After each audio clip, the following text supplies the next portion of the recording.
As maçãs da imortalidade.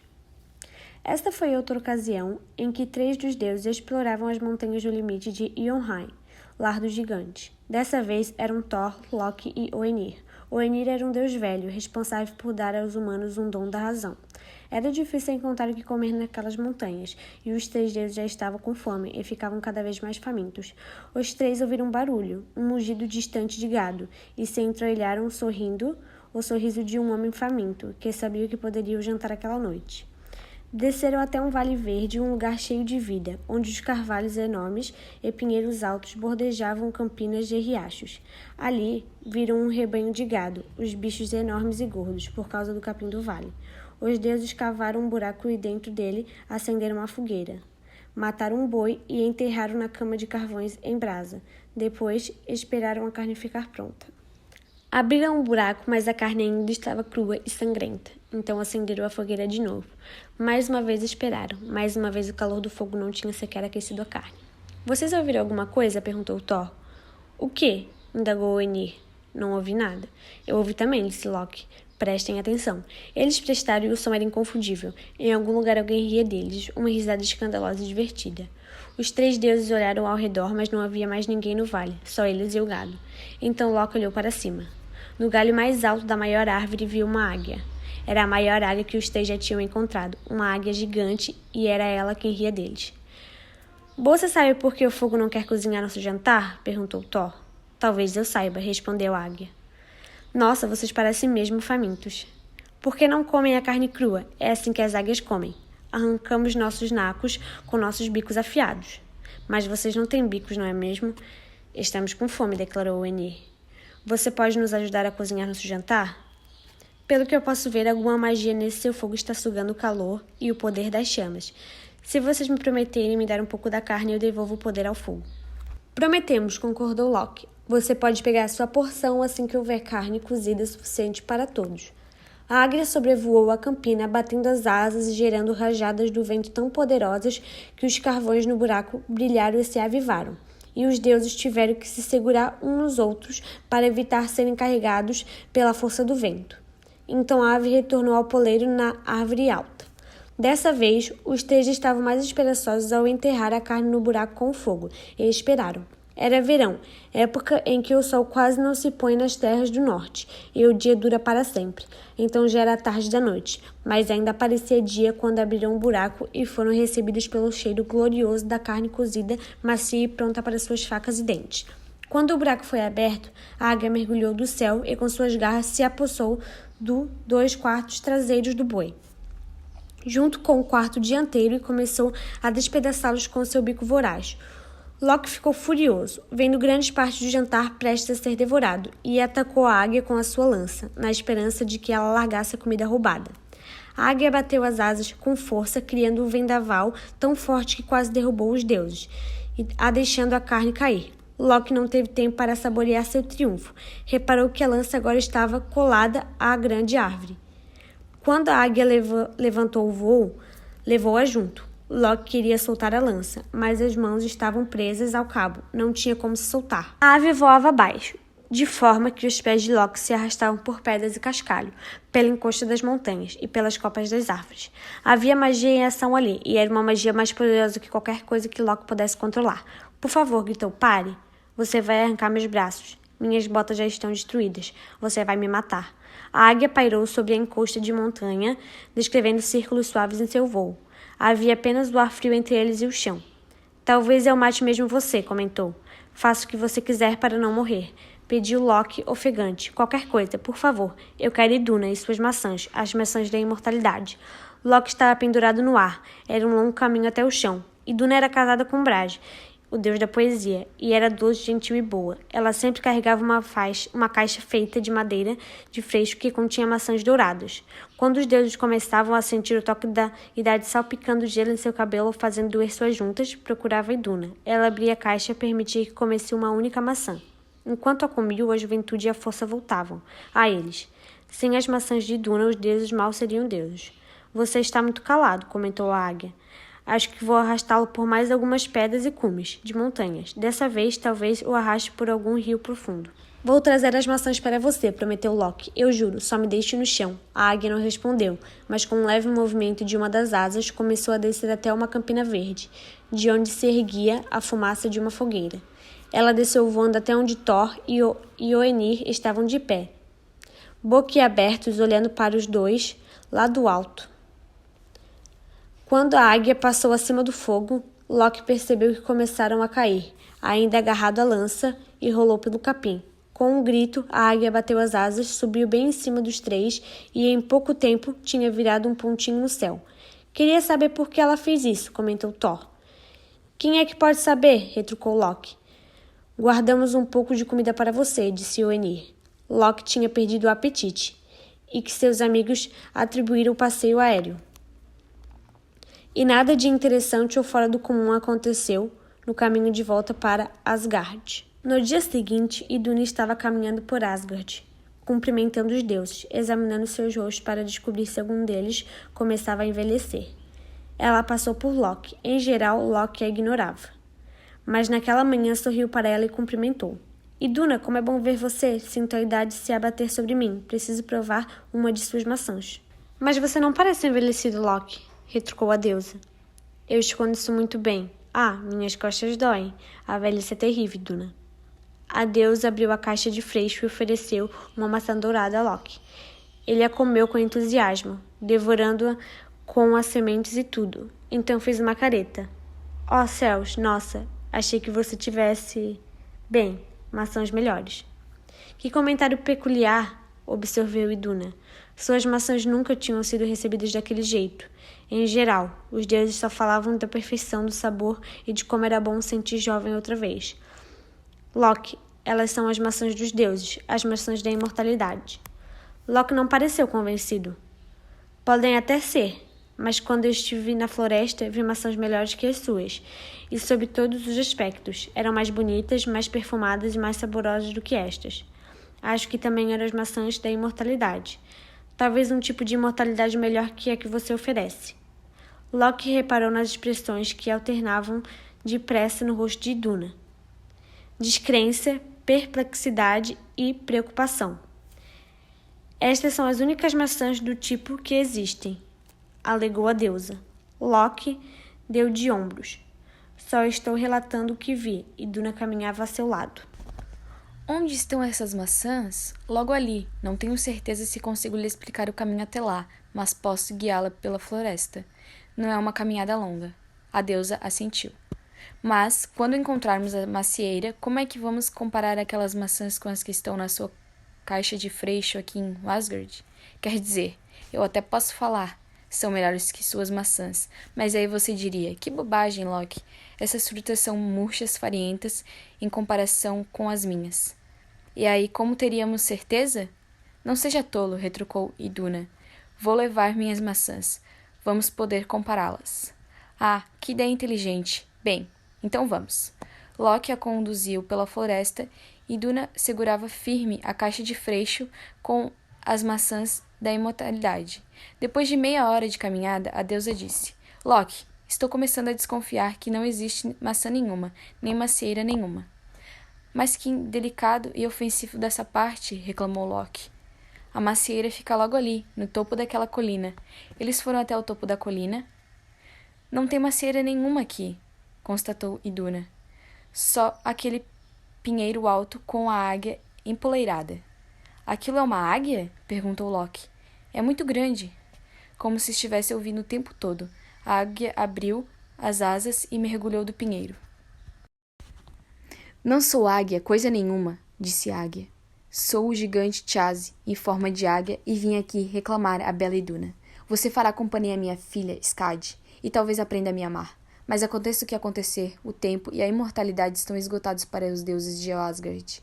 Assim o declaro. Assim declara Chazi. O gigante capturou Iduna com uma das patas de garras afiadas, pegou a caixa de freixo de maçãs com a outra, subiu aos céus acima de Asgard e desapareceu. Então era ele, comentou Loki para si mesmo. Sabia que não era uma águia comum. E voltou para o Asgard com a vaga esperança de que ninguém percebesse que Iduna e suas maçãs tinham desaparecido. ou que, se percebessem, demorassem a ligar seu desaparecimento ao passeio dos dois à floresta. Você foi o último a ver Iduna, declarou Thor, esfregando os nós dos dedos da mão direita. Não fui, retrucou Loki. Por que você diria uma coisa dessas? E você foi o único que não ficou velho. Como o resto de nós, completou Thor. Estou velho, mas tenho sorte. A velhice me cai bem. Thor resmungou, nada convencido. Sua barba ruiva estava branca como a neve, com poucos pelos ruivos, pálidos, tal e qual um fogo orgulhoso se transforma em cinzas brancas. Bata nele outra vez, sugeriu Freya. Seu cabelo longo estava grisalho e as rugas de seu rosto eram sulcos profundos e cheios de preocupação. A deusa continuava bela, mas era a beleza envelhecida, não a de uma donzela de cabelo cor de ouro. Ele sabe onde Iduna está, e sabe onde as maçãs estão. O colar de Brisgman ainda pendia de seu pescoço, mas estava sem viço, sem brilho e embaçado. Odin, o pai dos deuses, agarrava-se ao seu cajado com dedos nodosos e retorcidos pela artrite, com veias azuladas. Sua voz, sempre rimbombante e imponente, estava rouca e fraca. Não bata nele, Thor, ordenou em sua voz envelhecida. Viu? Eu sabia que pelo menos você seria razoável, pai de todos, disse Loki.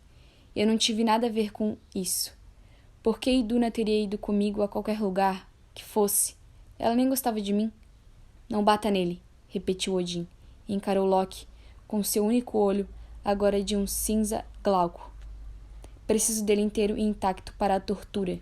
Já estão aquecendo as brasas, afiando as lâminas e recolhendo as pedras. Podemos ser velhos, mas sabemos torturar e matar tão bem quanto quando fazíamos na flor da idade e tínhamos as maçãs de Iduna para nos manter jovens. O cheiro de carvão em brasas chegou às narinas de Loki. Começou ele. Se por acaso eu conseguisse descobrir o que aconteceu com Iduna, e se desse um jeito de trazê-la junto com as maçãs de volta para o Asgard, em segurança, será que poderíamos esquecer essa história toda de tortura e morte? É sua única chance de continuar vivo, retrucou Odin, com uma voz tão velha e rouca que Loki não sabia dizer se era a voz de um velho ou de uma velha. Traga Iduna de volta para o Asgard e as maçãs da imortalidade. Loki assentiu. Soltem essas correntes, pediu. Vou fazer isso. Mas vou precisar da capa de penas do falcão de Freya. Minha capa? Perguntou Freya. Temo que sim. Freya saiu andando a passos rígidos e voltou com uma capa feita de penas de falcão. As correntes de Loki foram soltas e ele pegou a capa. Não vá pensando que pode ir embora e nunca mais voltar, avisou Thor, esfregando a barba branca ameaçadoramente. Posso estar velho, mas, se você não voltar, vou caçá-lo mesmo velho como estou. Vou encontrá-lo onde quer que você se esconda. E meu martelo e eu seremos sua morte, pois eu ainda sou Thor, e ainda sou forte. E ainda é extremamente irritante, retrucou Loki. Poupe seu fôlego e use sua força para fazer uma pilha de lascas de madeira além dos muros de Asgard. Uma pilha enorme de lascas de madeira. Você vai ter que derrubar muitas árvores e picá-las em lascas finas. Vou precisar de uma pilha comprida e alta bem junto ao muro.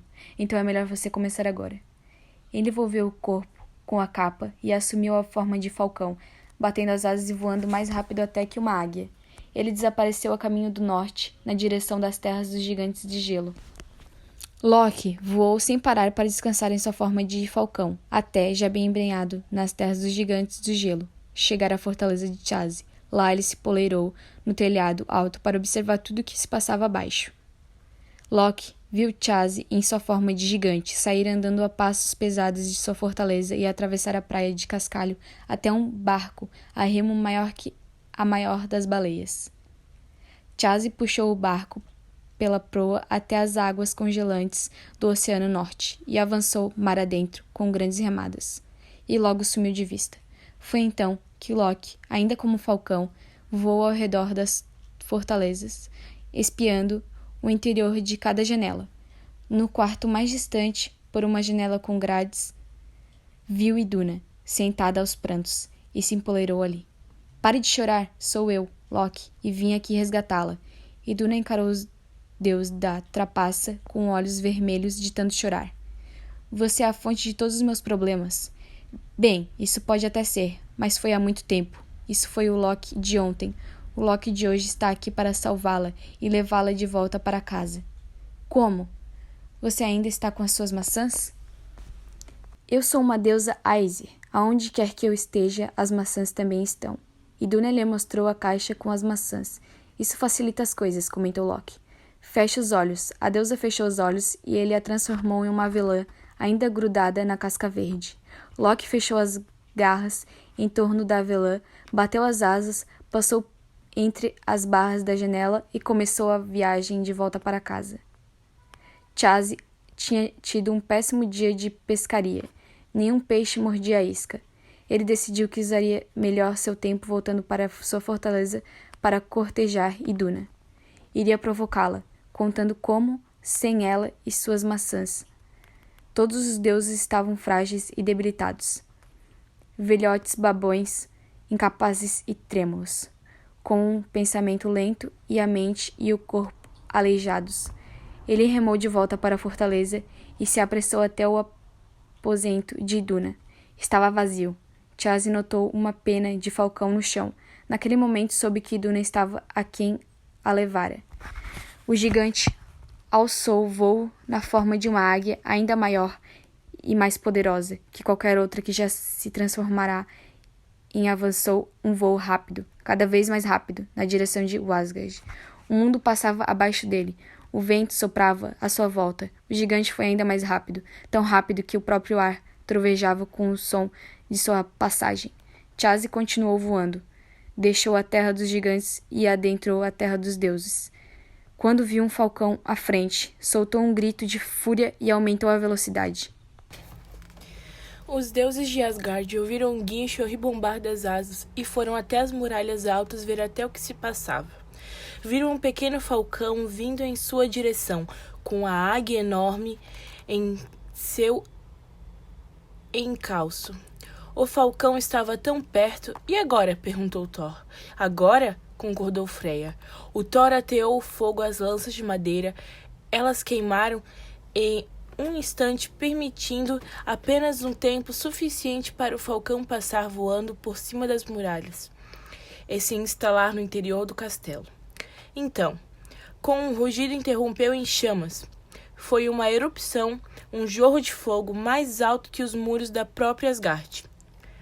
Até aterrorizante e inimaginável quente. Tiazin não conseguiu parar, não conseguiu reduzir a velocidade do voo, não conseguiu mudar a direção. Voou direto para as chamas. As penas do gigante pegaram fogo. As pontas das asas queimaram, e transformando em uma águia depenada, ele caiu do ar e se astelou no chão, com um estrondo que abalou a fortaleza dos deuses.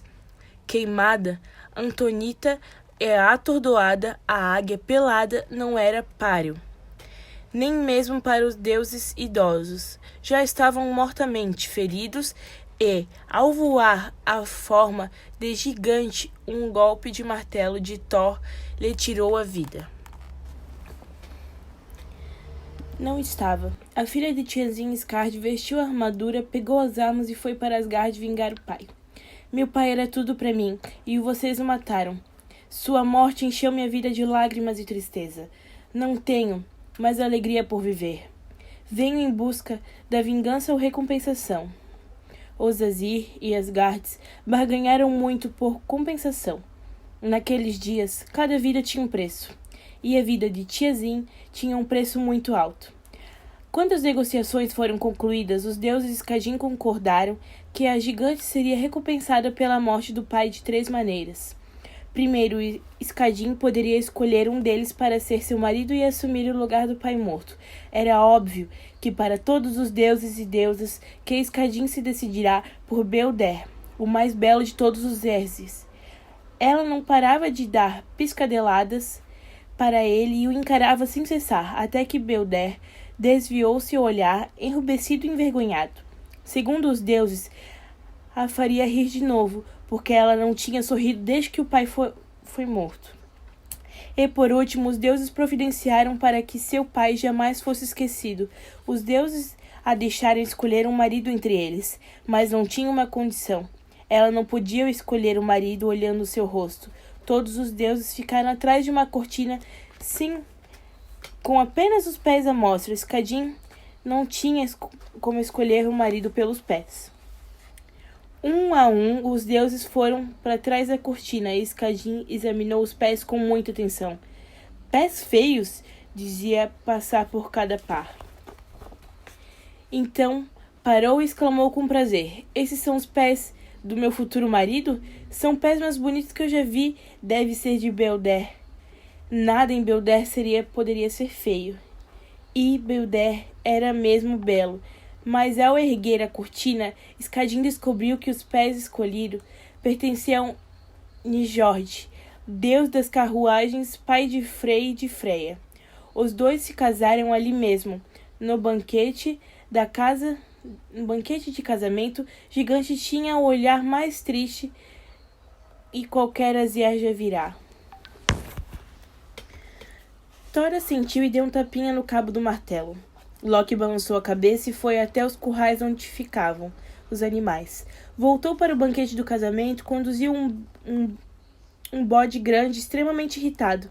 Loki irritou mais ainda o bode amarrado em uma corna, com firmeza em torno de uma barba. Então os deuses da trapaça amarrou outra ponta na corda das próprias partes íntimas.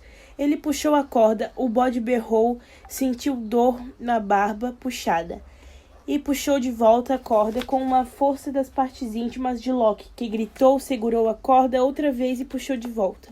Os deuses riram. Não era preciso muito para fazer os deuses rirem, mas aquilo era a melhor coisa que os deuses tinham visto em muito tempo.